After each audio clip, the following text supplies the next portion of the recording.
ধন্যবাদ রাসেল ভাই, it's good to be back and গল্প শুরু করি। সো বেসিক্যালি যেটা হচ্ছে গল্পটা আমার নিজের সাথে বা এরকম কারো ঘটনা, আমার প্রফেশনের কারণে আমার প্রচুর মানুষের সাথে পরিচয় হয়, সেই সুবাদে অনেক ডিফারেন্ট স্টোরিজ আমি পাই। ওকে, এটা আমার একটা কাজের ক্ষেত্রে একজন অ্যাক্টর, তার কাছ থেকে পাওয়া। বেসিক্যালি গল্পটা হচ্ছে যার কাছ থেকে আমি শুনেছি তার খালার স্টোরি, তার মার ফুফাতো বোনের। এটা বেশ অনেক আগের গল্প, বুঝতে পারছেন। তো ঘটনার শুরুটা হয় যখন আমার সেই ফ্রেন্ডের খালা, উনি পড়াশোনার জন্য একটা হোস্টেলে থাকতেন। আমি স্বাভাবিকভাবে জায়গার নাম টাম কিছু বলছি না। তার হোস্টেলের কাছাকাছি প্রায় 300 বছর আগে একটা চার্চ ছিল। আচ্ছা, church and symmetry, very old একদম। বলা যায় হচ্ছে যখন কলোনাইজেশনের জন্য বিভিন্ন ফরেন কান্ট্রিজ এখানে আসতে থাকে তাদের সময়কার। এমনিতে ওই চার্চ নিয়ে বেশ কিছু গল্প প্রচলিত ছিল, বাট উনি যেখানে স্টুডেন্ট ছিলেন তার এত হেডেক ছিল না। একদিন ইউজুয়ালি সে বাসায় ফেরার সময় সন্ধ্যার পরে একটু লেট হয়ে যায়, লেট দেন ইউজুয়াল। তো উনি বাসায় ফিরছিলেন, সামহাও উনি লেট হয় এবং লেট করে বাসায় ফেরেন এবং ফেরার পরে টায়ার্ড ছিলেন, ঘুমিয়ে পড়েন সেদিন।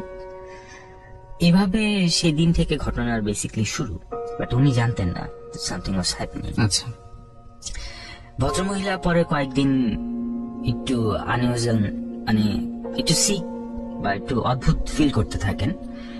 পরবর্তী কয়েকদিন উনি টায়ার্ড বা একটু আউট অফ প্লেস এরকম অনুভব করতে থাকেন।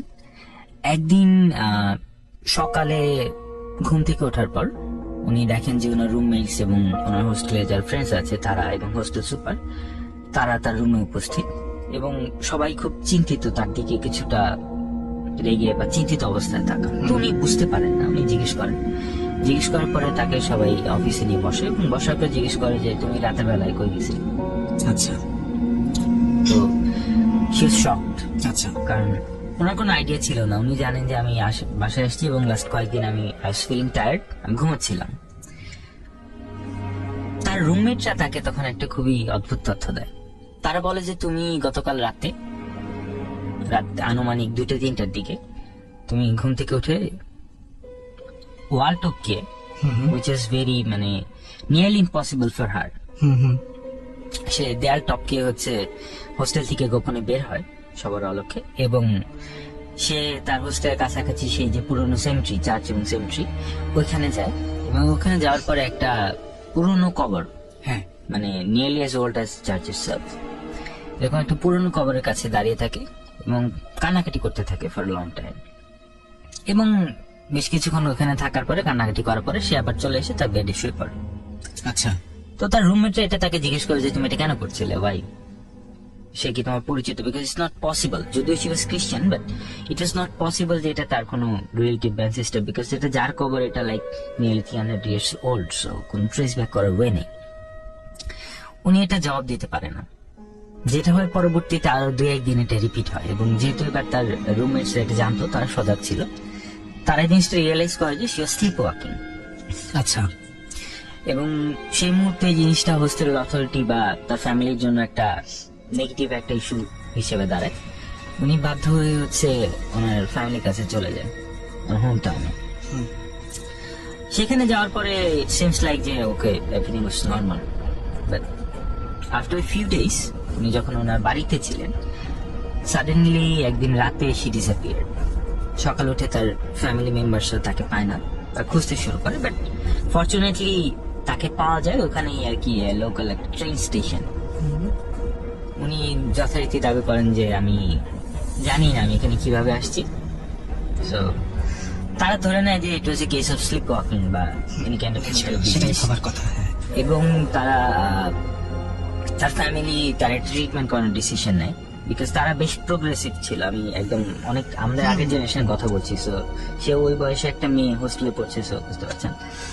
তো যেটা হয়, ওনার ফ্যামিলি ওনাকে ইন্ডিয়া নিয়ে যায় ট্রিটমেন্ট করতে, এবং বেশ কিছু দিনের ট্রিটমেন্ট চলে। বিভিন্ন ফেমাস তৎকালীন সাইকিয়াট্রিস্ট যারা ছিল তারা তাকে নানা রকম থেরাপি দেয়, এর মধ্যে হিপনোটিক সাজেশন থাকে এন্ড এভরিথিং, এবং উনি বেশ সুস্থ অবস্থায় দেশে ফিরে আসে।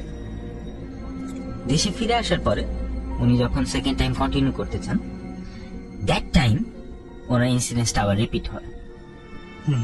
উনি আবার রাতের বেলা এরকম বেরোলেন। সো এটা এবার একটা মানে আগের বার এটা ছিল just some kind of mental illness like slip walking, এবার একটা ইস্যু হয়ে দাঁড়ায় যেতে কন্টিনিউ হতে দেওয়া যায় না। তার ফ্যামিলি ট্রিটমেন্ট করতে থাকে continue, but as a result সে কিছুদিন ঠিক থাকে এবং আবার এটা মাঝে মাঝে কন্টিনিউ হতে থাকে। এই সময় যে চার্চের যে সেম সেই ঘটনা, এই চার্চে উনি একদিন যায় ওনার ফ্যামিলি সহকারে। তো সেখানে ওনার একজন প্রিস্টের দেখা পায়। উনি সে ভদ্রলোক তার এই কথাটা শোনার পরে তারা হচ্ছে এই ব্যাপারটা নিয়ে আর ফার্দার ইনভেস্টিগেট করতে থাকে। ইন দ্যাট পয়েন্ট তাদের সিচুয়েশন এমন ছিল যে মানে এনি কাইন্ড অফ সলিউশন তারা ওয়েলকাম করছে। আচ্ছা, বিকজ ততদিনে তাদের কাছে এই জিনিসটা ডাউট হয়ে গেছে যে this is not just a mental illness, this is something else, this is not normal. তো সেই বেসিক্যালি সে প্রিস্ট এটা নিয়ে বিভিন্ন এক্সারসিজম বা সামথিং এই ধরনের কিছু পারফর্মস করে, তেমন ফল আসছিল না। তা ইনভেস্টিগেট করার পরে ফাইনালি প্রিস্ট তাকে একটা সলিউশন, একটা রেজাল্ট দেয়। সেটা হচ্ছে প্রিস্ট বলেন যে কবরটিতে উনি যেতেন এটা 300 বছর আগের পুরনো এক ভদ্র মহিলার কবর, ফরেন একজন মহিলা যিনি এখানে আসেন তার ফ্যামিলির সাথে, কিন্তু পরবর্তীতে তার ফ্যামিলি মেম্বারসরা হয় ঈদের মারা যায় অথবা এখানে থাকে না আর কি, তার ফ্যামিলি কোন ট্রেস নেই, জাস্ট তার কবরটা ছিল। এবং প্রিস্ট এই স্পিরিটটার সাথে কন্ট্যাক্ট করেন, ট্রাই করেন, এবং উনি যে কনক্লুশনটাতে আসেন যে যার কবর এই ভদ্র মহিলা ফর এ লং টাইম সে এখানে রয়েছে, তার নিজের রুট যেখানে সে জন্মগ্রহণ করেছে, তার family, nobody was around for hundreds of years. Somehow স্পিরিটটা সেই প্রথম দিন যখন তিনি লেট করে হোস্টেলে ফিরছিলেন তার সাথে সামহাউ কানেক্ট করে, এবং এই স্পিরিটটা যে loneliness for hundreds of years, এই লোনলিনেসটা এই স্পিরিটটা দূর করতে চায় তার মাধ্যমে। Oh my god, exactly, because স্পিরিটটার পেইন্ট একটা খুব লং টাইম একটা সাফারিং বা পেইন, যে আমি মৃত্যুর পরও আমার কাছাকাছি কেউ নেই, this no one to share the tear for me. তার জাস্ট ওই লোনলিনেস থেকে হয়তো সে চেয়েছিল যে কার সাথে তার সবকিছু শেয়ার করতে, বা অন্তত কেউ একজন আসুক আমার অন্তত আমার কবরের পাশে দাঁড়াক, আমার জন্য একটু কাঁদুক। এন্ড পরবর্তীতে স্পিরিট সাজেস্ট, এই প্রিস্ট সাজেস্ট করেন যে আপনি এখানে আসেন এবং আপনি আপনার ট্রিবিউট দেন, নট অ্যাজ এ পজেসড, রাতের বেলায় না, বিকজ এই ঘটনাটা ঘটছিল রাত 2টা-3টা এরকম টাইম। সো ধরে নেওয়া যায় যে হয়তো স্পিরিটটা এই ভদ্রমহিলা এরকম একটা টাইমে মারা যান, এন্ড এই কারণে এই টাইমটা সে পজেসড। এবং পরবর্তীতে এই ভদ্রমহিলা হচ্ছেন উনি যায় এই কবরটাতে এবং তার হচ্ছে শ্রদ্ধা দেন, সম্মান করেন, এন্ড ধীরে ধীরে প্রবলেমটা সলিউশন হয়ে যায়। এই ভদ্রমহিলা টিল দিস ডে সে এবং ওনার ফ্যামিলি মেম্বারসরাও অ্যাকচুয়ালি বিভিন্ন অকেশনে, ক্রিসমাস বা সামথিং, তারা ওই চার্চটার ওখানে যায় এবং এই ভদ্রমহিলার কবর ফুল দিয়ে আসে, এবং এখন আর এই প্রবলেমটা হচ্ছে না। Yes. So that's the story. It's a beautiful story because এত বছর আগের একজন ফরেন মহিলা হয়তো এখন ইন এ ওয়ে কিছু মানুষ পেয়েছে, তার আপনজন যারা তাকে এই অকেশন গুলাতে যাচ্ছে, তার কবরে ফুল দিচ্ছে, তাকে স্মরণ করছে। But let me ask you something, যে যদি এরকম মানে if it happened to you, কি করতা তুমি? মানে এরকম একজন মানুষ যে কিনা চায় যে মানে মাশরুকের সাথে সময় কাটাতে, এবং সে একজন, ধরলাম যে একজন ফ্রেঞ্চ, একজন হয়তো এক সময় ভায়োলিন বাজাতো, ফিল্ম মেকার অথবা সিনেমাটোগ্রাফার ছিল, মানে কোন মাশরুকের কোন পরিচিত অথবা মাশরুকের খুব প্রিয় কোন ফিল্ম মেকারের হয়তো স্পিরিট। এটা খুবই আনইউজুয়াল একটা সিচুয়েশন, বাট আই গেস আসলে আমি পার্সোনালি আমি বিলিভার, এবং আমি বিলিভ করি যে মৃত্যুর পরে হয়তো সব শেষ না, হয়তো একটা মানুষের সোল বা তার পার্ট অফ দেমসেলফ বা তার এনার্জিটা পৃথিবীতে সামহাও কোথাও না কোথাও কবরে হোক বা কোথাও এক্সিস্ট করে। এবং আমি পার্সোনালি আমার বাবা মারা যান when I was like 3.5, so আমার জন্য না এই সেমট্রিতে যাওয়াটা খুব রেগুলার ব্যাপার। এবং আমি মনে করি যে হয়তো এই মানুষগুলা আই ডোন্ট নো তারা ফিল করতে পারে কিনা, but it should feel good যে আমি মারা যাওয়ার এত পরেও কেউ না কেউ আছে যে আমাকে মনে করছে, আমার কাছে আসার ট্রাই করছে। So in a way it's it's a beautiful thing. যদি এটা হয়, True. It's not scary for me. So আপনাদের কেমন লাগতো যদি আপনাদের কোনো প্রিয় বা আপনার পছন্দের কেউ যদি আপনার সাথে সময় কাটাতে পারতো?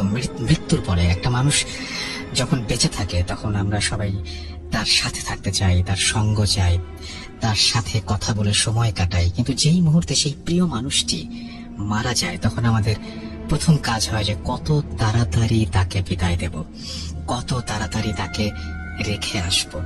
এটাই রিয়েলিটি।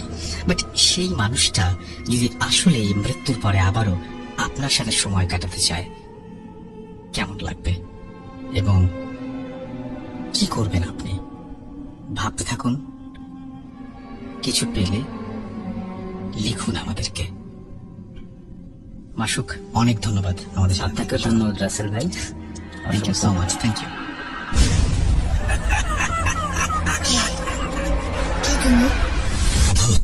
Bhoot.com.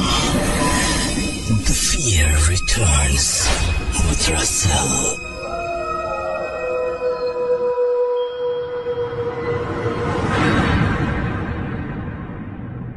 আপনাদের সবাইকে আরো একবার স্বাগত জানাচ্ছি। আমি রাসেল, এবং আশা করছি যে যে ঘটনাগুলো আপনারা শুনবেন এবং যে ঘটনাগুলো শোনার জন্য আপনারা অধীর আগ্রহে অপেক্ষা করছেন, সেই ঘটনা ভালো লাগবে। এবং বরাবরের মতোই আমাদের সঙ্গে ভালো স্টোরি বলেন এরকম মানুষজন সবসময় কেমন ভাবে যেন যুক্ত হয়ে যান। তো আমাদের সঙ্গে এই মুহূর্তে আছেন আফনান ভাই, এবং আফনান ভাই তার অনেক ব্যস্ততার মাঝখানেও ঠিক ডক্টর আলিফের মতোই আমাকে সময় দিয়েছেন। এবং আমি যে দুজন মানুষের নাম বললাম তাদেরকে শুধুমাত্র আমি জানিয়েছি যে তাদেরকে আমার দরকার, সঙ্গে সঙ্গে তারা আমার পাশে এসেছেন। কারণ আমি মনে করি যে আমরা আমাদের সমস্ত সম্পর্কের বাইরেও আলাদা একটা সম্পর্ক রয়েছে, এবং সেই কারণেই আমরা একসাথে আজকে আপনাদের কিছুটা এন্টারটেইন করার জন্য এখানে উপস্থিত হয়েছি।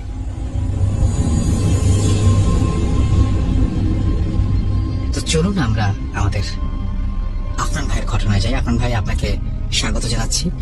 আশা করছি ভালো আছেন। রাসেল ভাইকে অসংখ্য ধন্যবাদ। সর্বপ্রথম শুকরিয়া আল্লাহ রাব্বুল আলামিনের কাছে যে আবার আমরা একত্র হয়ে আবার শুরু করতে পেরেছি। এই জন্য সর্বপ্রথম শুকরিয়া আল্লাহ রাব্বুল আলামিন, আলহামদুলিল্লাহ। তো রাসেল ভাই, আমি আসলে সত্যি খুব আনন্দিত এবং গর্বিত যে আপনি আমাকে স্মরণ করেছেন, এবং আমি আরো আনন্দিত যে আমি আসতে পেরেছি। Thank you. আমি মনে করি এটা আমার দায়িত্ব ছিল এবং আমার ভালোবাসার জায়গা থেকে আমার আশাটা কর্তব্য ছিল। এবং আমি খুব আনন্দিত, এবং আমি সামনে সবসময় ইনশাল্লাহ কন্টিনিউ করব, ইনশাআল্লাহ। আল্লাহ যদি আমাকে হায়াতে রাখেন এবং তৌফিক দেন। আমি সরাসরি ঘটনাতে চলে যাই। আমি এখন যে ঘটনাটি শেয়ার করব, এই ঘটনাটি যে স্থানটা এটা বাংলাদেশে নয়, এটা রাশিয়াতে, রাশিয়ার সাইবেরিয়া অঞ্চলের একটি ঘটনা। এই ঘটনাটির যে প্লেসটা, সেই প্লেসটি অনেকেই বিভিন্ন ভাবে সেই জায়গাটার নাম শুনে থাকবেন। সেই জায়গাটাকে অনেকে বিভিন্ন সময় পেপার পত্রিকাতে পড়ে থাকবেন যে বিশ্বের সবচাইতে শীতলতম শহর, স্থান না শহর, সেই জায়গাটার নাম হলো ওইমিয়াকন সিটি। আমরা জানি যে সাইবেরিয়াতে বা পৃথিবীর সবচেয়ে শীতলতম স্থান হলো ভারখায়োনস্ক, কিন্তু সেখানে কিন্তু খুব বেশি লোক বসবাস করে না। কিন্তু ওই ওইমিয়াকনে প্রায় 500 থেকে 600 লোক বসবাস করে। আচ্ছা। এবং সেখানকার শীতকালের তাপমাত্রা আপনার কখনো কখনো -70°C হয়ে যায়। আচ্ছা। এটা কিন্তু আমরা কিন্তু জানি যে -30°C কিন্তু আপনার শরীর পুড়ে যায়, এটাকে আইস বার্ন বলে বা স্নো বার্ন বলে। আমি শুনেছি। তো ওখানে এরকম লোক থাকে। তো আমি ঘটনাটি যার সাথে ঘটেছে আর কি, উনি একজন শ্রীলঙ্কান ভদ্রলোক, ওনার নাম হলো মহেন্দ্র ডি সিলভা। আর আমি যার কাছ থেকে শুনেছি, উনি এক বড় ভাই, সঙ্গত কারণে তার নাম বলছি না, উনি একজন সরকারি কর্মকর্তা। ইন্ডিয়াতে একটা গভর্নমেন্ট ট্যুরে ওনারা গিয়েছিলেন 3 দিনের একটা ওয়ার্কশপের জন্য। তো ওখানে শ্রীলঙ্কা, ইন্ডিয়ান, নেপালি, ভুটানের সরকারি কর্মকর্তারা এসেছিলেন। তো ওনারা একই হোটেলে রাখা হয়েছিল। একদিন রাতের বেলা বেলকনিতে বসে অনেকদিন আড্ডা দিচ্ছিলেন বেশ কয়েকজন। তো ওখানে ওই শ্রীলঙ্কার ওই ভদ্রলোক মহেন্দ্র ডি সিলভা, উনি একটি ঘটনা শেয়ার করেন। কারণ উনি জাতিসংঘের ওয়ার্ল্ড ফুড প্রোগ্রামের আওতায় ওনারা ওই মিয়াকন সিটিতে গিয়েছিলেন। তো ওই যাওয়ার সময়ের যে এক্সপেরিয়েন্সটা, এটা উনি শেয়ার করেছিলেন, সেটি আমি এখন বলতে চাচ্ছি। ঘটনাটি খুব বেশি দিন আগের নয়, আমাকে যেভাবে বলেছে যে এক্সাক্ট সালটা আমি মানে করতে পারি নাই, মানে শনাক্ত করতে পারি নাই, তবে খুব বেশি হয়তো 5-7 বছর বা 10 বছর এরকম হতে পারে আর কি। তো ওই মিয়াকন সিটির একদম কাছের যে শহরটা, সেখান থেকে ওই মিয়াকন সিটিতে যেতে 2 দিন 2 রাতের পথ অতিক্রম করতে হয় এবং খুবই ডেঞ্জারাস একটা রাস্তা অতিক্রম করতে হয়। তো ওনারা ওই যাওয়া শুরু করেন ওখান থেকে। তো যাওয়া শুরু করতে করতে সাধারণত ওই যে এক ধরনের গাড়ি আছে, যে গাড়ির মধ্যে রাত্রেবেলা রাত্রি যাপন করে, যে ক্যারাভান বাইক কিছু বলে আর কি। তো ওনারা ওই গাড়িতে, কারণ 2 দিন 2 রাত তো রাস্তায় থাকতে হবে, তো এরকম প্রিপারেশন নিয়ে ওনারা গিয়েছেন। তো এখানে বলে রাখা ভালো রাসেল ভাই, ওই যে ওখানে এত ঠান্ডা যে গাড়ির স্টার্ট যদি আপনি একবার বন্ধ করে দেন, ওই ঠান্ডা ইঞ্জিন ঠান্ডা হয়ে যায় আর স্টার্ট নেয় না গাড়ি। এই জন্য আপনি ওই 2 দিন 2 রাত সবসময় স্টার্ট চালু রাখতে হবে, গাড়ির স্টার্ট বন্ধ করা যাবে না। তো ওনারা যখন যাত্রা শুরু করেছেন, তো ওই মিয়াকন সিটির পথে যখন একটা দুর্গম রাস্তা আছে, খুবই কঠিন একটা রাস্তা, তো ওই রাস্তাতে যাওয়ার সময় যখন রাত হয়ে গেছে, তখন ওরা চিন্তা করছে আজকে আর আগাবো না, আমরা এখানে থাকবো। রাতের বেলা অনেক ভয় টয় আছে, বিভিন্ন সমস্যা থাকতে পারে, তারপর বরফ আচ্ছাদিত রাস্তা, বিভিন্ন সমস্যা হতে পারে, জন্য রাতের বেলা থাকবেন আর কি, রাত্রি যাপন করবেন রাস্তার পাশে। তো রাস্তার পাশে এক জায়গায় গাড়িটা রেখে ওনারা সবাই রাতের খাবার খেয়ে গাড়ির মধ্যে শুয়ে পড়েছেন। রাত প্রায় 2টো বা 2:30 এরকম একটা সময় হঠাৎ করে ওনাদের ঘুম ভেঙে যায়, সবারই একসাথে ঘুম ভেঙে যায়। তো দেখে যে গাড়িটা ডানে বায়ে দুলছে, মানে যদি আমরা একটা গাড়ি ধাক্কাই, এক পাশ থেকে যদি ধাক্কাই গাড়িটা এরকম দোলে, তো এরকম দুলছে। তখন ওনারা গাড়ির মধ্যে থেকে মনে করছেন হয়তো ভূমিকম্প হচ্ছে। আচ্ছা। তো ওই চিন্তা করে ওনারা মানে কোনো 7-5 না ভেবে দ্রুত, কারণ গাড়ি থেকে বের হয়ে আসেন। এই কারণে বের হয়ে আসছেন রাসেল ভাই, কারণ পাশে কিন্তু পাহাড় ঘেঁষে রাস্তা, আর পাহাড়গুলো হলো পাথরের পাহাড়। ভূমিকম্পের কারণে উপর থেকে যদি কোনো পাথর গড়িয়ে পড়ে এবং সেটা যদি গাড়িতে এসে আঘাত লাগে, তাহলে কিন্তু গাড়িতে আঘাত লাগার সাথে সাথে ওই রাস্তার পাশে যে গভীর খাত, ওইখানে পড়ে যাবে গাড়ি। তো ওনারা ওই ভয়ে চিন্তা করেন তাড়াতাড়ি আমরা এখান থেকে বের হয়ে আসি, বের হয়ে কোনো একটা গাছের নিচে বা পাশে, গাছের গুড়ির পাশে আশ্রয় নিই, যদি পাথর ছিটকে আসে। তো ওনারা দ্রুত বের হয়ে আসেন। বের হয়ে আসার পর ওনারা ফিল করেন না কোথাও তো কোনো ভূমিকম্পের কোনো চিহ্ন নাই, সবকিছু তো স্বাভাবিক মনে হচ্ছে, ভূমিকম্প নাই। কিন্তু গাড়িটা ওনারা বের হওয়ার পর দেখে গাড়িটা যেভাবে দুলছিল, আস্তে আস্তে আস্তে দোলাটা থেমে গেল। তখন ওরা চিন্তা করেছেন হয়তো ভূমিকম্প তো খুব বেশি সময় ধরে হয় না, অল্প সময়ই হয়, হয়তো আমরা বের হইতে হইতে ভূমিকম্প থেমে গেছে। ওনারা ওইটাই চিন্তা করেছেন। ওনারা আবার গাড়িতে গিয়ে স্বাভাবিকভাবে শুয়ে পড়েন। তো শুয়ে পড়ার পর কিছুক্ষণ পর আবার গাড়িটা দুলতে শুরু করে, আবার। তখন আবার ঘুমিয়ে গেছেন তারা। তখন ঘুম থেকে যখন জেগেছেন, জাগার পর ওনারা, কারণ রাসেল ভাই বলেছিলাম যে গাড়ির স্টার্ট বন্ধ করা যায় না, গাড়ির সামনের যে হেডলাইট দুটো জ্বালানো ছিল আর কি। তো ওনারা চিন্তা করেন যে এইবারও কাঁপছে কি, ভূমিকম্প হচ্ছে না অন্য কিছু। একজন করেছে গাড়ির সামনের দিকে এসেছে, দেখে যে যেই জানালা দিয়ে তাকিয়েছে, হঠাৎ করে কালো একটা ছায়ামূর্তি লাফ দিয়ে রাস্তা পার হয়ে পাশে পাহাড়ের দিকে মিলিয়ে গেল। তখন উনি এটা দেখে ভয় পান খুব। গাড়ি তখন আর গাড়ি আর দোলা থেমে যায়। তখন এই ঘটনাটা উনি আর সাথে সঙ্গীদেরকে কাউকে বলেন নাই, বলেন না কিছু না, শুয়ে পড়ো। শুয়ে পড়ে আবার সকালবেলা গাড়ি চালাতে চালাতে আবার পরের দিন যখন সন্ধ্যা হয়ে যায়, তখন কিন্তু আবার ওইভাবে তাদেরকে ঘুমাতে হবে। তারা একটা নিরাপদ জায়গায় গাড়িটা রেখে তারা ঘুমানোর প্রস্তুতি নেন, ঘুমিয়েও যান। রাতের বেলা ঠিক একই রকম সময় 2টো বা 2:30 হবে, হঠাৎ করে দেখে ওই যে গাড়ি দুলছে, মনে হচ্ছে কেউ যেন মানে দোলাচ্ছে বা ধাক্কা দিচ্ছে এরকম। তো তখন ওনারা বোঝেন যে না, এইভাবে তো ভূমিকম্প হয় না, নিশ্চয় অন্য কোনো কারণ আছে। তখন যেই লোকটা ওই যে গতদিন একটা ছায়ামূর্তির মতো দেখেছিল, উনি আবার গাড়ির সামনে চলে আসেন। সামনে চলে আসার পরে উনি একটা অদ্ভুত বিষয় দেখেন। সেটা হচ্ছে ওই প্রচন্ড ঠান্ডা, যেখানে মাইনাস ধরেন যে 26 ডিগ্রি বা তারও বেশি তাপমাত্রা ছিল ওখানে। তো প্রচন্ড ঠান্ডা, এর মধ্যে কিছু লোক, কিছু পুরুষ মানুষ, মধ্যবয়সী, অল্প বয়সী বা একটু বয়স্ক। তো দেখা যাচ্ছে ওনাদের গায়ে জামা নাই, শরীরে এমনি ছোট একটা মানে জামা, মানে বস্ত্র পরিহিত অবস্থায়, ওনাদের শরীরে আঘাতের চিহ্ন এবং এদিক সেদিক দৌড়ঝাঁপ করছে, মানে দৌড়াদৌড়ি করছে। উনি চিন্তা করেন যে এত রাত্রে এই লোকগুলো ঠান্ডার মধ্যে কিভাবে আসলো, কোথা থেকে আসলো। উনি অত কিছু চিন্তা করেনি।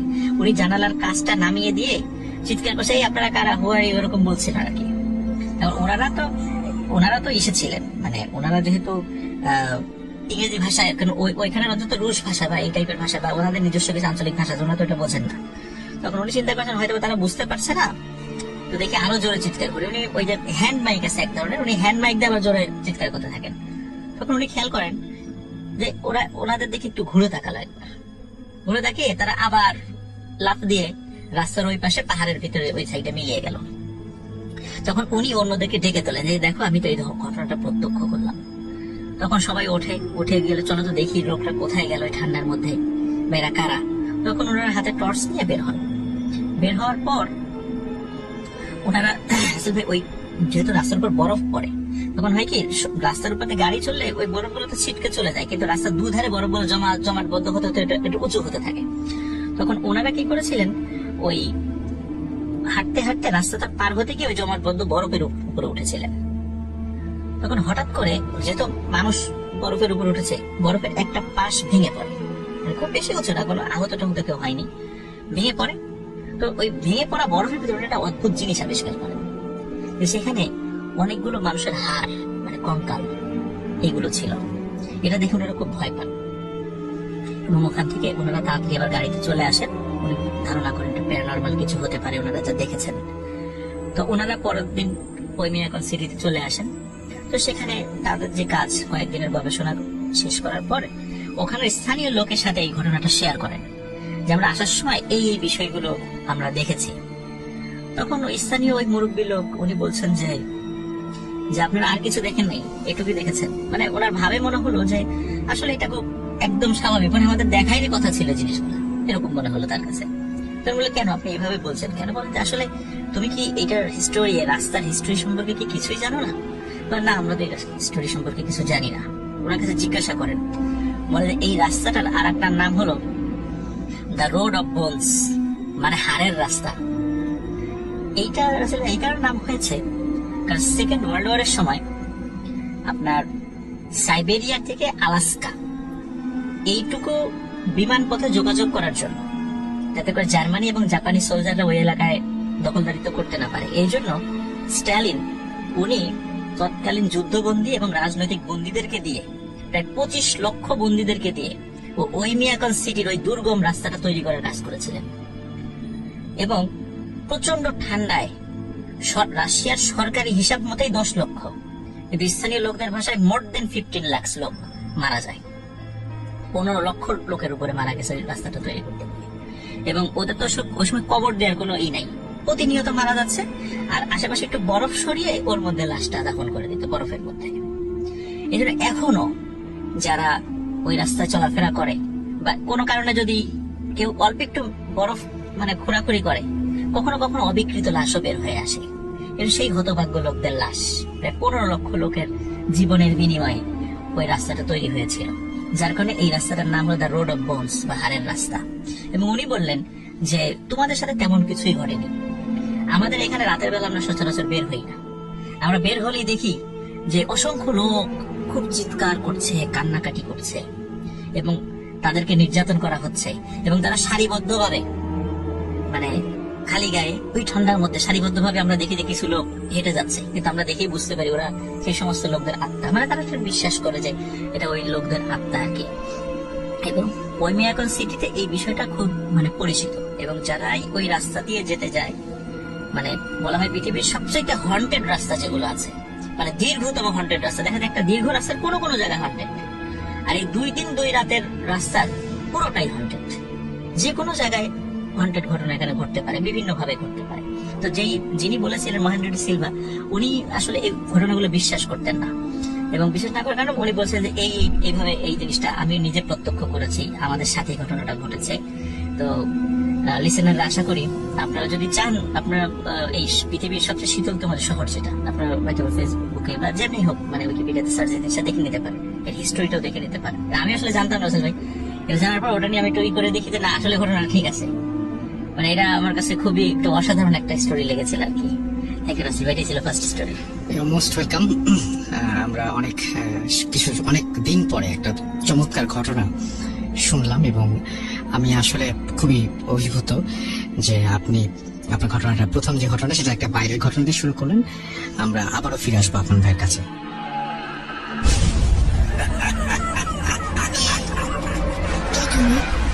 Bhoot.com.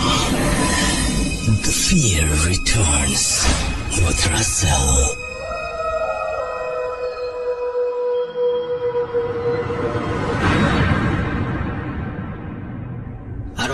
আপনাদের সবাইকে স্বাগত জানাচ্ছি। আমি রাসেল, শুনছেন ভূত.com এবং আশা করছি সবাই ভালো আছেন, ভালোর দলে আছেন এবং এনজয় করছেন আমাদের সাথে ভয়ঙ্কর সব ঘটনাগুলো। গত পর্বে আপনারা শুনেছিলেন ডক্টর আলিফের একটা চমৎকার ঘটনা। একবার মনের দৃষ্টি দিয়ে চিন্তা করুন সেই বাড়িটির কথা। কেমন দেখতে সেই বাড়িটা, কেমন তার ঘরগুলো, কেমন তার জানালা, বিছানা, ছাদ, দেয়াল, বাগান, কেমন ভেতরে থাকা মানুষগুলো, প্রতিটি মুখ, প্রতিটি হৃদস্পন্দন। আমি জানি এ কয়দিন এগুলো কারো না কারো মাথায় অবশ্যই ঘুরপাক খেয়েছে এবং সেই রেশ কাটতে না কাটতেই আরো একটি দারুণ ঘটনা নিয়ে আমাদের মাঝে হাজির হয়েছেন ডক্টর আলিফ। আপনারাই বলুন কেমন হয় যদি আগের চেয়ে আরো বেশি ভয় ধরায়। আমি একটা জিনিস বারবার বলবো যে আপনি যদি ভালো ঘটনা শুনতে চান তাহলে ওয়েট করতে হবে। ভূত.com এর একটা ব্যাপার হচ্ছে যে আপনি যত বেশি সময় ধরে ভূত.com এর সাথে থাকবেন তত বেশি ভয়ের মাত্রা বাড়তে থাকবে। তো এই জন্য বলবো যে পুরোটা সময় আমাদের সঙ্গে থাকুন এবং আশা করছি যে ডক্টর আলিফের এই ঘটনাটি শুনলে সময়টা অন্তত নষ্ট হবে না। চলুন শুনে আসি।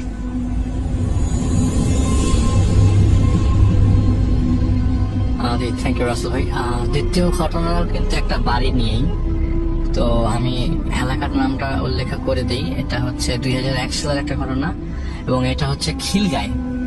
এবং খিলগাঁয় যে ঘটনাটা শেয়ার করব তার নাম হচ্ছে সাইফুর রহমান। উনি পেশা একজন চাকরিজীবী, কোথায় চাকরি করে সেটা বলছি না।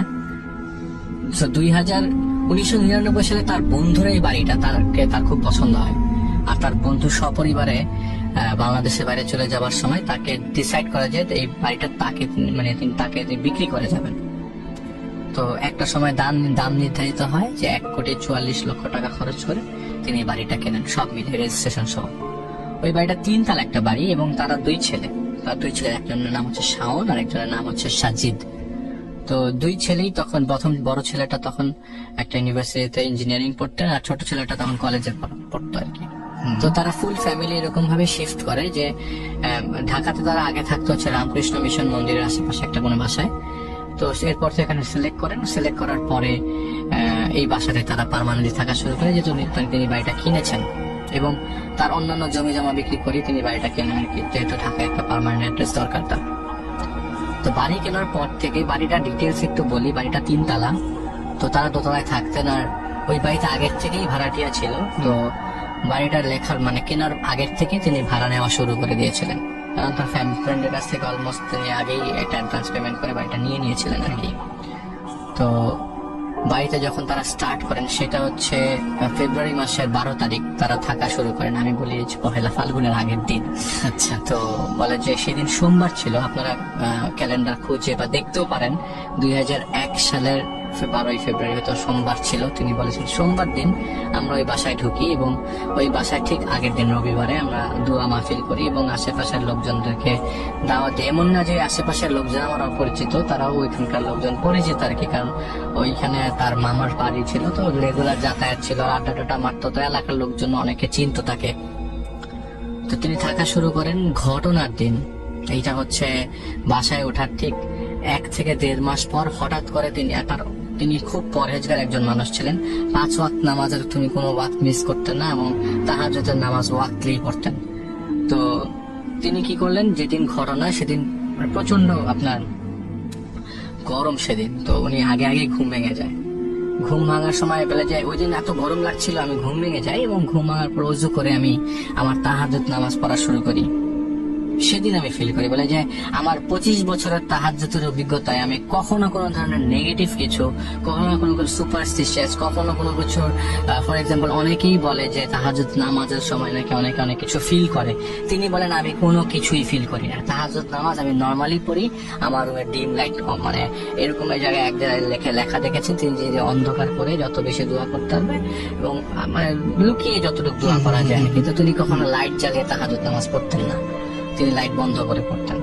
তো তাহাজ্জুদ নামাজের প্রথম 2 রাকাত শেষ করার পরে পরবর্তী রাকাতগুলোতে যখন তিনি আল্লাহু আকবার বলতেন, তিনি বলতেন মনে মনে, কিন্তু সাউন্ড আসতো অনেক জোরে জোরে। মানে কি? উনি যখনই সিজদায় যাবেন, মনে করেন আমরা মনে করি আল্লাহু আকবার মনে মনে বললাম, হঠাৎ করে সেই শব্দটা খুব জোরে জোরে আসলো, আল্লাহু আকবার। তিনি বলছেন শব্দটা খুবই মানে আমার কাছে আজীব লাগছে। ফর এক্সাম্পল এটা কোনো মানুষের শব্দ না, মনে হচ্ছে কোনো পাখি খুব জোরে জোরে আল্লাহু আকবার বলছে, একটা চিকন কণ্ঠ পাখির মতো এই আল্লাহু আকবারের সাউন্ড আসছে। উনি যে আমি আমার 6 রাকাত শেষ করার পরে এই 6 রাকাত পর্যন্ত আমি শব্দটা পেলাম। আমি এই নামাজের মানে সালাম ফিরিয়ে খালি দোয়া করতে যাওয়ার আগে, কিছু আমল করার আগে মুহূর্তে চিন্তা করতে থাকলাম, মানে উনি বলছেন যে এরকম শব্দ তো আমি কখনো পাই নাই। ফর এক্সাম্পল তার 2 ছেলে, এই 2 ছেলে রাত্রে 1:30টার দিকে 2টার দিকে উঠে তার সাথে মশকরা করবে না, এবং তার 2 ছেলে তাকে প্রচন্ড ভয় পায়। এটা সম্ভবই না, এটা সম্ভব, এটা যে কেউ সাউন্ড করতে পারে, এটা চাইলেই শব্দ। কিন্তু তিনি যখন আল্লাহু আকবার বলছে, এটা তো মনে মনে বলছে, এটা তো কেউ শুনছে না। ওই টাইমিংটা মিলিয়ে কিভাবে আরেকজন আল্লাহু আকবার বলে? এটা তো তিনি বলছেন না। তিনি দোয়াটা শেষ করা, উনি বলছে যে উনি দোয়াতে চাইলেন যে আল্লাহ তুমি আমাকে হেফাজত করে, এরকম কিছু একটা বলতে চাই। যখন দোয়া শেষ করেন, জায়নামাজ গুছাচ্ছেন, এমন সময় তার চোখ যায় তার দরজার দিকে। আচ্ছা। তো রাত্রে 1:30, চারিপাশে অন্ধকার, তখন ডিম লাইটের আলো দেখবেন আপনারা বাসায় অনেক পরিষ্কার দেখা যায়, ডিম লাইটের আলোতেও সবকিছু পরিষ্কার লাগে। তিনি দেখলেন দরজার সামনে একটা লোক দাঁড়ানো, এবং এমন ভাবে দাঁড়ানো, কোনো অবয়ব না, কোনো ছায়া না, কোনো কিছু না, একটা মানুষ দাঁড়ানো। প্রথমে তিনি ভয় পেয়ে যান, কেঁপে ওঠেন হঠাৎ করে যে ডাকাত ঢুকলো কিনা। তিনি ভালো করে লক্ষ্য করলেন তিনিই দাঁড়ানো দরজার সামনে, তার মতোই চেহারা, তার মতোই অবয়ব, তার মতোই হাইট, কিন্তু লোকটা কোনোভাবেই তার দিকে তাকিয়ে নাই, মাথা নিচু করে তাকানো। তিনি খুব জোরে জোরে তার ওয়াইফকে ডাকতে লাগলেন, এই তুমি ওঠো। তার ওয়াইফের ঘুম এত পাতলা, এতদিনের সংসার, ডাকলেই যে স্ত্রী উঠে যায়, তিনি কোনোভাবেই তার ওয়াইফকে জাগাতে পারছেন না। হঠাৎ করে শাওন, ছোট ছেলের নাম মনে আসছে না ওই মুহূর্তে, বলে আমি শুকিয়ে কাঠ হয়ে গেছে, গলা থেকে কোনো শব্দ আসছে না। তারপরেও চেষ্টা করলাম শাওন শাওন করে বলবার জন্য, ডাকার জন্য, কিন্তু কোনোভাবেই শাওন কোনোভাবেই শব্দ নিচ্ছে না। পাশেই রুম, এত দূরেও যে রুম তা না। শাওন শুনলে নর্মালি ডাকে, রাত 3টার দিকে ডাকলেও চলে আসে, কারণ সে ইঞ্জিনিয়ারিং পরে, তাকে জেগে থাকতে হয়, কিন্তু কোনোভাবেই শাওন ডাকলে আসছে না। খুব জোরে জোরে ডাকতে ডাকতে একটা পর্যায়ে তিনি দেখলেন ওই লোক তো তার কাছ থেকে সরছে না। আপনি চিন্তা করেন আপনার সামনে হঠাৎ একটা লোক আস্তে আস্তে আপনার কাছে এসে যখন মাথায় হাত রেখে ফু দিয়ে চলে যায়, আপনার কেমন লাগবে? রাত 1:30, 2টার দিকে ওই লোকটা ঠিক একই কাজ করলেন, মানে যে আমার এই অবয়বটা, আমি আমার নিজেকে আমার নিজের মাথায় হাত রাখলাম এবং ফু দিয়ে আস্তে করে ভ্যানিশ হয়ে গেলাম। আশ্চর্য। বলছে যে উনি বলছেন যে ওনার সারা শরীরের ঘামে, মানে ফার্স্ট টু লাস্ট পর্যন্ত ঘেমে একাকার, অস্থির। মানে যে আজকাল এই বিজ্ঞানের যুগে আমি যদি এই জিনিস ফিল করে ঘেমে অস্থির হয়ে যাই, তাহলে এই বিজ্ঞানের দরকার নেই। উনি কি করলেন, উনি তার ওয়াইফকে ডাকলেন। উনি ওয়াইফকে বললেন যে আমি ঘেমে আছি, আমার অবস্থা খুব খারাপ। এবং ওই অবয়বটা, ওই জিনিসটা, ওই মানুষটা চলে যাওয়ার পর তার ওয়াইফ সাথে সাথে উঠে গেল, ডাকা মাত্রই। তার ওয়াইফকে তিনি ডাকলেন, ওয়াইফ ডাকার সাথে সাথে উঠার পরে বলল যে তুমি তো ঘেমে আসো কেন? স্বপ্ন দেখছো নিশ্চয়ই, নামাজ পড়ো নাই? বলে যে আমি নামাজ পড়ে উঠছি, একটা ঘটনা ঘটছে। বলে কোনো ঘটনা ঘটে নাই, চুপচাপ শুয়ে পড়ো। তুমি তোমার মাঝে মধ্যে এরকম টেনশন হয় আমি জানি, তুমি বলে। উনি বলছে বারবার, উনি বোঝাতে চাচ্ছে যে এটা টেনশন না, এটা আমি আমি একটা জিনিস দেখলাম আমার ঘরের মধ্যে, এই বাসাতে আমি কখনো এইসব জিনিস আগে ফেস করিনি। তারপরে বলো না, ঘুমাই যাও তুমি, এটা কিছু না, তোমার স্বপ্ন, তুমি বারবার চিন্তা করছিলে নামাজের মধ্যে থেকে। আর নামাজের মধ্যে তো অনেকেই তাহাজ্জুদে কিছু দেখে, তুমি হয়তো ওইটুকুন কিছু দেখছো, ঘুমাই যাও। তার ওয়াইফ ঘুমের মধ্যেই মনে হয় কথাগুলোই বললো, একটা করে তার ওয়াইফও ঘুমিয়ে গেল, সেও ঘুমিয়ে গেল। পরের দিন উনি মাগরিবের ওয়াক্তে তিনি মসজিদে গেলেন। মসজিদে নামাজ শেষ হওয়ার পরে তিনি মুয়াজ্জিনকে বললেন যে আমাকে কি এর কোনো ধরনের সলিউশন দেওয়া যায়, আমি এরকম জিনিস বাসায় দেখলাম।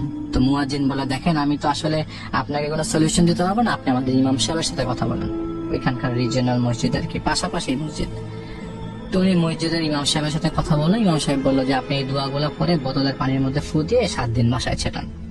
উনি তাই করলো। উনি কি করলো, বাসায় পানি নিয়ে 7 দিন ছেটালো মাগরিবের ওয়াক্তে। তিনি বাসায় চলে আসেন নর্মালি সন্ধ্যা 6:30-6টার মধ্যে চলে আসে। তো বাসায় এসেই দেখা যায় মসজিদে, এলাকার মসজিদেই মাগরিবের নামাজ পড়া শুরু করেন। তো এলাকায় তো তিনি মানে তার বাসাটা নতুন কেনা, কিন্তু এলাকায় তো তিনি সবাইকে মোটামুটি চেনেন। তো সেদিন 7 দিন, 1 সপ্তাহ পরে দেখলো যে তার বাসাতে কোনো প্রবলেম হচ্ছে না, কোনো ধরনের প্রবলেম পাচ্ছে না। তার দরকার কি পানি ছিটিয়ে, তিনি নর্মালি আর ছেটালেন না। সেদিন মাগরিবের নামাজ শেষ করাও তিনি এশার নামাজ পড়ছেন। এশার নামাজ পড়ে তিনি বাসায় আসছেন।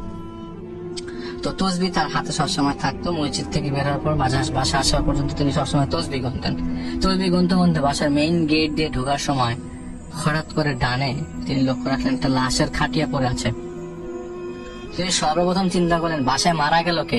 মাগরিব থেকে এসা পর্যন্ত যদি কেউ মারা যেত খবর পাই যেতাম আমি। এই বিল্ডিং এই তো মারা গেছেন, এই লাশের খাটিয়া কে রেখে যাবে এখানে? আর কোনো কান্নার আওয়াজও নাই। আর মাগরিব থেকে এসার মধ্যে থেকে যদি কেউ মারা যেত, এত তাড়াতাড়ি লাশের খাটিয়া তো এখানে আসারও কথা না। আর আমি মসজিদে ঢোকার সময় শুধু লাশের খাটিয়া দেখেই, মানে ওই মসজিদে ঢুকতে গেলে লাশের খাটিয়াটা সবার সামনে পড়ে, সবাই দেখেই মসজিদের ভেতর ঢোকে। আর এই লাশের খাটিয়াটা তিনি দেখলেন যে এরকম লাশের খাটিয়া তিনি আগে কখনো দেখেন নাই। মানে পুরো খাটিয়াটাই কারু কাজে করা, 2 পাশে 2টা হাতল, ওই পাশে 2টা হাতল, কিন্তু এত সুন্দর কারু কাজওয়ালা লাশের খাটিয়া তিনি কখনো আগে দেখেন নাই। তিনি চিন্তা করতে করতে সিঁড়ির কামরায় ঢুকে যায়। ওই মুহূর্তে লাশের খাটিয়াটা দেখা যায় না। তিনি সিঁড়ির কামরা থেকে ঢুকে হঠাৎ করে নিচের থেকে আর উপরে না উঠে শাওন বলে চিৎকার করতে থাকে। তার ছেলে তখন দরজা খুলে নিচে আসে। নিচে আসার পর কি বাবা কি হলো, আব্বা কি হয়েছে, বলে যে বাইরে লাশের খাটিয়াটা কে রাখছে দেখতো। পাশের বাসায় যে জিজ্ঞেস করা কেমন রাখলো কেন, ওদের পাশের বাসায় আবার জায়গা নাই। তো উনি চিন্তা করছিল পাশের বাসার লোকই রাখার সম্ভাবনা বেশি।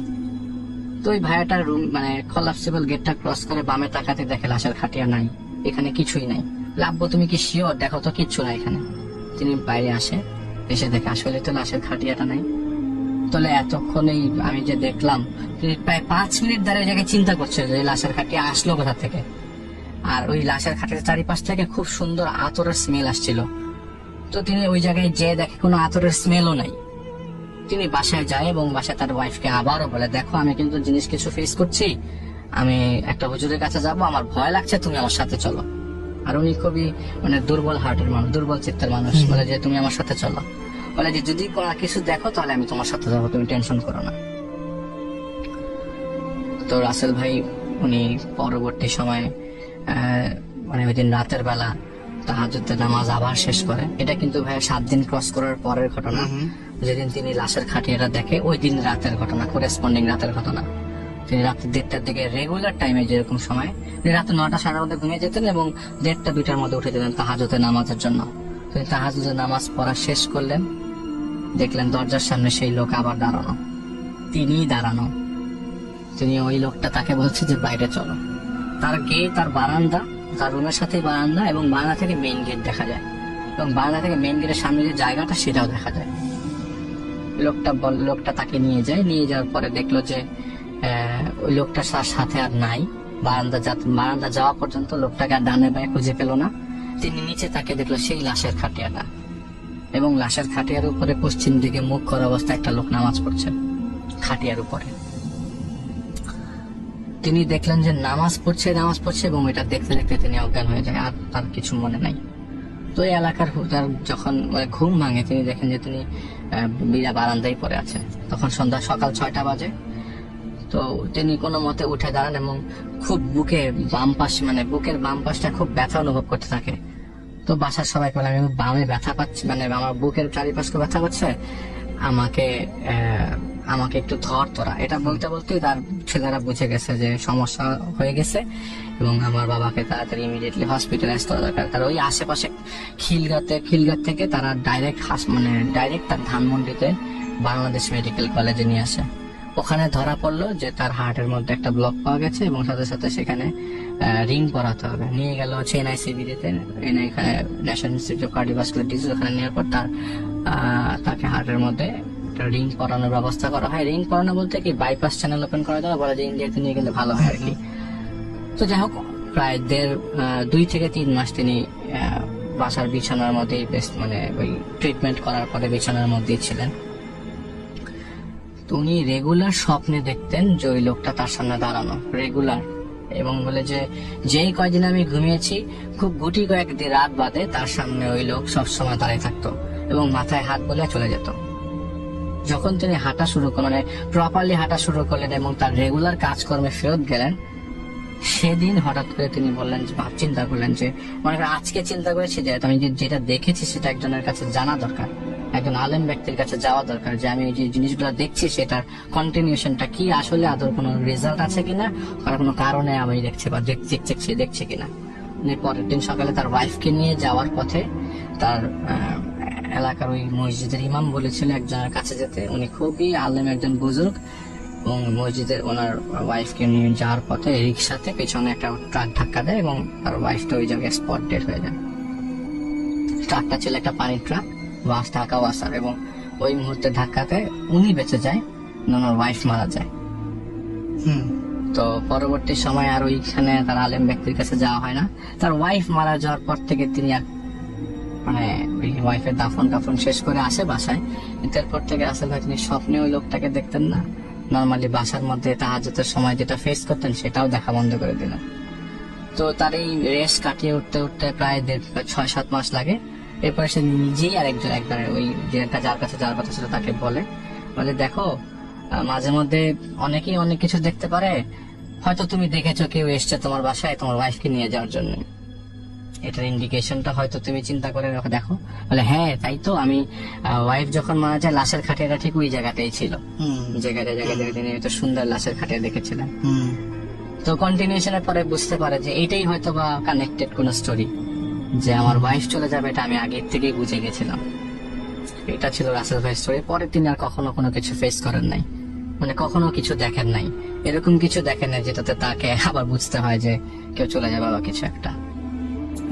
আলিফ, আমার মনে হয় যে এই ঘটনাটা বেশি ভালো এটার মধ্যে। সো আমরা এই ঘটনাটা সেকেন্ড টাইম বললাম, তো আমার তখনই আসলে মানে আমি এই ঘটনা শুনে আসলে অভিভূত হলাম আসলে, সত্যি কথা বলতে, এবং খুব চমৎকার একটি ঘটনা, এবং আশা করছি যে আপনাদেরও ভালো লেগেছে। এবং আলিফ, অনেক অনেক অনেক অনেক ধন্যবাদ আজকে আমাদের সঙ্গে। আমি সবসময় আপনার পাশে আছি, এটা নিয়ে কোনো ধরনের সন্দেহ নাই। Thank you so much. Thank you.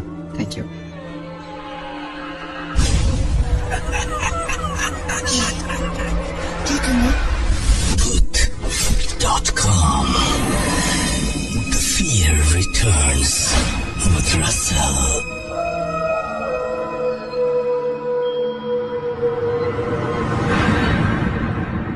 Welcome back. আরো একবার আপনাদের স্বাগত জানাচ্ছি আমি রাসেল। যে মানুষটির নাম শুনলেই আপনাদের মুখে শুধু মানে প্রশংসাই আসে, সেই মানুষটা এখন আমার পাশে আমার সাথে বসে আছেন। তিনি হচ্ছেন আহমেদ বাবু, এবং তিনি একটা ঘটনা শেয়ার করবেন। আমরা মানে প্রথম দিকের পর্বগুলো আসলে খুব কাছের মানুষদের নিয়েই করতে চাই, দ্যাটস ওয়াই বাবু ভাই ইজ হিয়ার। এবং আশা করছি যে পুরোটা সময় আপনারা আজকেও আনন্দ পাবেন এবং পুরোটা সময় আপনাদের আনন্দ দিতে পারবে আমাদের আজকের এই স্টুডিওতে আসা মানুষগুলো।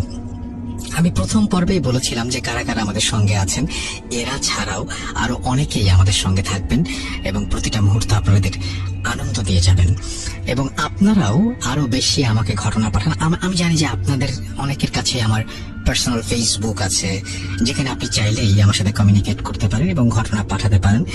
আপনার সাথে ঘটে যাওয়া ঘটনা বা আপনার কারো কাছ থেকে শোনা ঘটনা, এগুলো লিখে আমার কাছে পাঠিয়ে দিন। আমি কিছুদিনের মধ্যে আপনাদের সাথে ইমেইল অ্যাড্রেস শেয়ার করব, যেখানে আপনি একদম বিস্তারিত ভাবে আপনার ঘটনা লিখে পাঠাতে পারবেন। এখন যেটা করব, সরাসরি চলে যাবো আমাদের বাবু ভাইয়ের কাছে এবং তার কাছ থেকে তার একটা ঘটনা শুনে আসবো। আশা করছি এই ঘটনাটা আপনাদের ভালো লাগবে। চলুন শুনে আসি।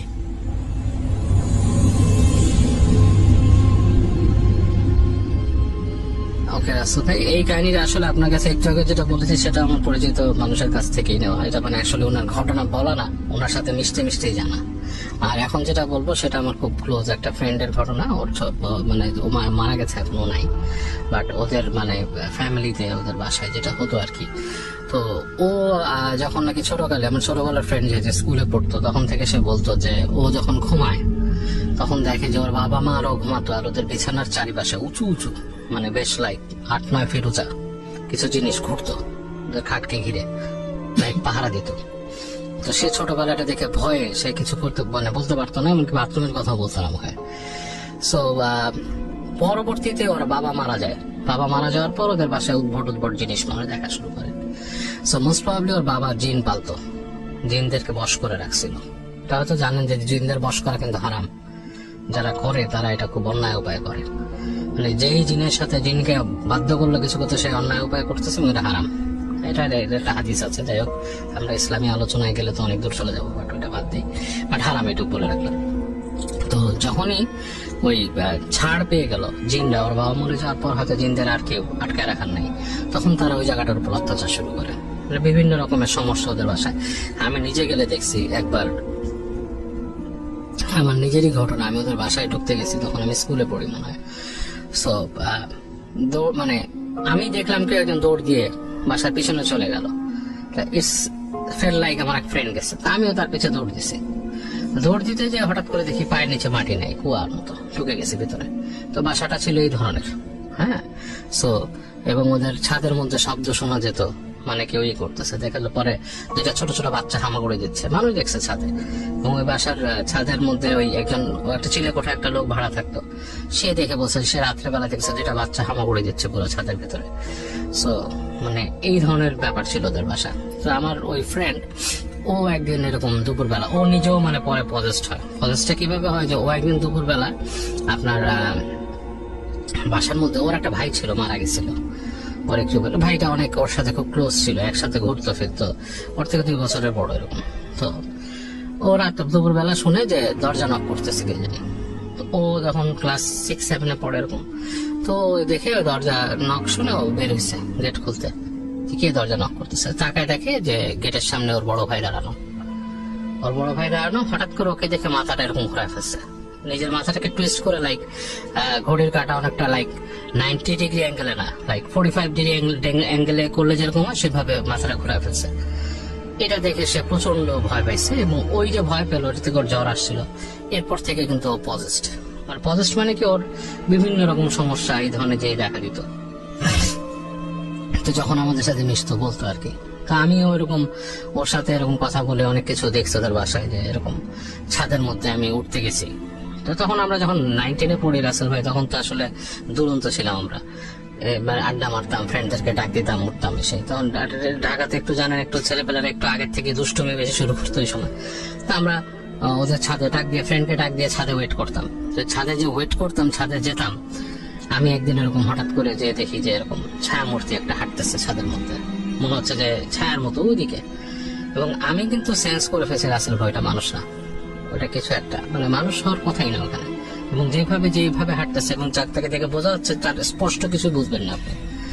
আমার জীবনে আমি যে কভাবে এই জিনিসগুলোকে করলাম, প্রত্যেকবারই কিন্তু আমি অবয়ব মানে it was not in a clear মানে shape or something like that, মনে হচ্ছে মানুষের অবয়ব হাঁটতেছে দেখতে।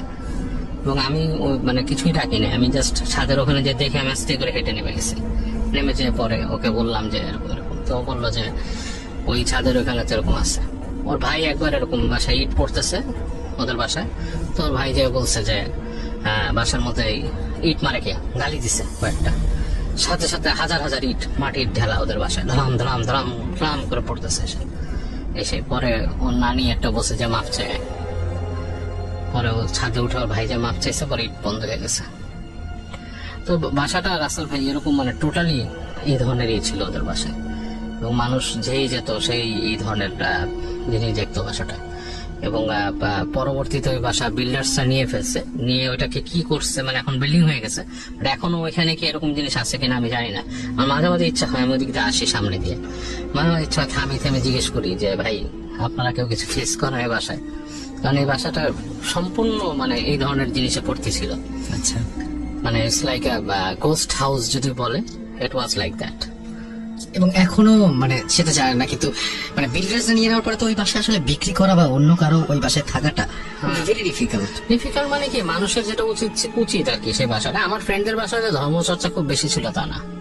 একটা বাসায় যদি রাসেল ভাই যদি 5 ওয়াক্ত নামাজ পড়ে মানুষ, আমি তো শুনেছি আজানের শব্দ ওই আজানের বাসায় শব্দ গেলেই যতদূর যায় ততদূর পর্যন্ত কিন্তু ওরা আসে না। বাট দ্য থিং ইজ, যেসব জায়গায় ওরা হন্ট করে, যেসব জায়গায় ওরা থেকে যায়, সব জায়গায় যখন আজানের শব্দ হয়ে চলে যায় আবার ব্যাক করে, কারণ ওখানে তো কন্টিনিউয়াস কোনো চর্চা নেই।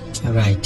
হ্যাঁ, কাজ কন্টিনিউয়াস 5 ওয়াক্ত নামাজ যখন যে দাঁড়াচ্ছে, আল্লাহর সাথে সরাসরি কমিউনিকেট করতেছে সেখানে তো খারাপ জিনিস এসে আপনাকে বলে কাজ। একজন নামাজের 2 পাশে 2টা ফেরেশতা পাহারা দেয়, এবং সেই ফেরেশতারা হচ্ছে কি পাহাড়ের থেকে উঁচু। সে যখন আসলেই সত্যিকার মানে মন নিয়ে নিয়েতে নামাজ পড়তেছে, তার 2 পাশে 2টা ফেরেশতা পাহারা এসে আল্লাহ তাআলা পাঠাবে। তো এই ধরনের জিনিস যেখানে চর্চা হতে থাকে, সেই সব জায়গায় কিন্তু এইসব জিনিস কন্টিনিউয়াসলি আসতে পারে না। সিম্পলি ধর্মীয় চর্চাগুলো যদি কেউ করে, সবারই ধর্মীয় চর্চা আছে, সবাই আমি আইন শিখছে, সবাই মানে তার মতো ধর্মীয় চর্চাটা করুক, সেটাই। থ্যাংক ইউ সো মাচ বাবু ভাই, আপনার আসার জন্য অনেক ধন্যবাদ, এবং আশা করছি খুব তাড়াতাড়ি আবারও দেখা হবে। ভালো থাকবেন।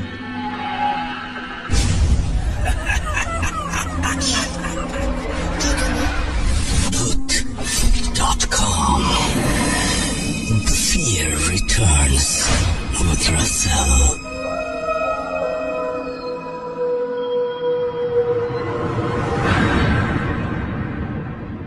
আরো একবার আপনাদের সবাইকে স্বাগত জানাচ্ছি, আমি রাসেল।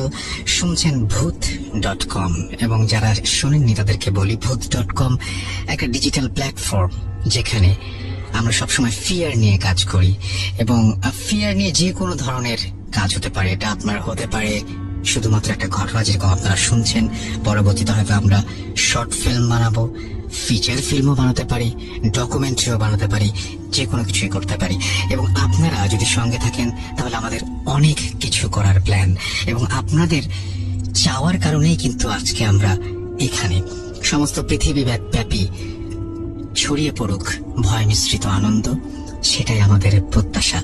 আমরা প্রথম এপিসোডের পর আপনাদের প্রচন্ড রকমের সাড়া পাওয়ার কারণে আমরা দ্বিতীয় এপিসোডে আসতে সক্ষম হয়েছে, এবং দ্বিতীয় এপিসোডটি আপনাদের সামনে উপস্থাপন করতে পেরেছি। আশা করছি যে দ্বিতীয় এপিসোডটিও আপনাদের ভালো লেগেছে। বুঝতেই পারছেন আমাদের যাওয়ার সময় হয়ে গেছে আজকের মতো, এবং আমরা বিদায় নেব কিছুক্ষণের মধ্যেই। এবং বিদায় নেবার আগে জানিয়ে যাই যে আবারও আগামী সপ্তাহে ফিরে আসব, এবং সেই প্রত্যাশা রেখে আজকের এই পর্বটি আমরা শেষ করছি। আমরা প্রতি পর্বেই চেষ্টা করবো এখন থেকে এপিসোড উল্লেখ করতে, যাতে আপনাদের মনে থাকে যে কত নম্বর এপিসোডটা এখন যাচ্ছে। কথা হবে আবারও আগামী সপ্তাহে। সেই পর্যন্ত সবাই ভালো থাকুন, সুস্থ থাকুন, সুন্দর থাকুন।